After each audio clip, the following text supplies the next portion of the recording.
বিসমিল্লাহির রহমানির রহিম। আসসালামু আলাইকুম। আশা করি সবাই ভালো আছেন। আমি এখন আছি সাগরকান্দি ইউনিয়নের শ্রীপুর গ্রামে। তো আমার সামনে রয়েছে দুজনই স্কুলের শিক্ষক। তো এরা হচ্ছে আমার এমাসিড কোম্পানির এমাস-10টা চালাইছে আর সুখসাগরও চালাইছে। তো এই এই দুইটার মধ্যে পার্থক্যটা কি এবং জার্মিনেশন কত পার্সেন্ট সেটা নিয়ে আসলে কথা বলবো। তো আসসালামু আলাইকুম। ওয়ালাইকুম আসসালাম। আঙ্কেল কেমন আছেন? আলহামদুলিল্লাহ ভালো আছি। তো এই যে আপনি সুখসাগর আর হচ্ছে এমাস-10 চালাইছেন নাকি? হ্যাঁ, আমার ওই স্যার আবার অন্য জাতও চালাইছে। কি জাতরে? Hybrid cross. আচ্ছা, এই যে এমাস-10 এর যে জার্মিনেশন দেখতেছেন, এটা নিয়ে আপনার মন্তব্য কি? মন্তব্য তো কিছু বুঝতেছি না। মন্তব্য হলো আপনার আমরা দুই স্যার হ্যাঁ। 3 প্রকার 3 জাতের বীজ চালাইছি। জি, তিনটে একই রকম দেখা যাচ্ছে। একই রকম দেখা যাচ্ছে। আচ্ছা, জার্মিনেশন কত পার্সেন্টের মধ্যে আপনারা মনে করতেছেন? এখন 80% দেখা যাচ্ছে আর কি। 80% দেখা যাচ্ছে।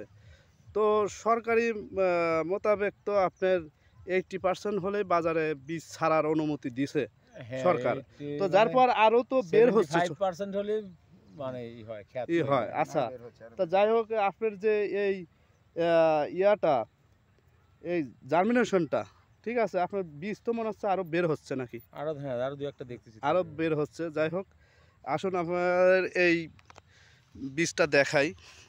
জার্মিনেশন এই যে দেখতে পাচ্ছেন। তো এই জমিতে কিন্তু পানি দেওয়া হয় না,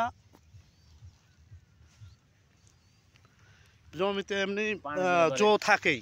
পানি দিলে আরও বরং খারাপ হয়ে যাবে। এই জন্য ওনার অভিজ্ঞতা থেকে উনি প্রতি বছরই এইভাবেই দানা দেয়।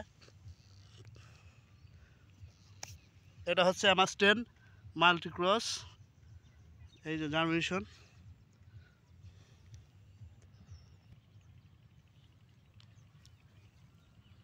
দেখতে পাচ্ছেন, জার্মিনেশন আশা করি খুবই ভালো আসছে। এটা হচ্ছে সুখসাগরের জার্মিনেশন, দেখেন সেম একই রকম, আরও বের হচ্ছে। দুইটা দানায় এমাস-10 এবং সুখসাগর দুইটাই বের হচ্ছে। তাহলে কাকা, এই যে দুইটা সমন্বয় করে আপনার 10-এর জার্মিনেশন দেখে আপনার কি মানে আপনি খুশি কি না যেভাবে আসছে আর কি? হ্যাঁ, তো খুশি এই জন্য যে দুইটা দানাই ওটা আমি নিজের হাতে জার্মিনেশন দিছিলাম। জি, এটা দিছিলাম না। জি, তো এখন দেখছি যে একই রকম। একই রকম না? হ্যাঁ, ওরা আপনার 90% আসছিল, 90% বেশি। জি। আর এটা তো তাই দেখতেছি। ওই জায়গায় দেখছি তারপরে এমনি তো ঠিক আছে। তো যাই হোক, ধন্যবাদ, ভালো থাকবেন আঙ্কেল। আসসালামু আলাইকুম। ওয়ালাইকুম আসসালাম।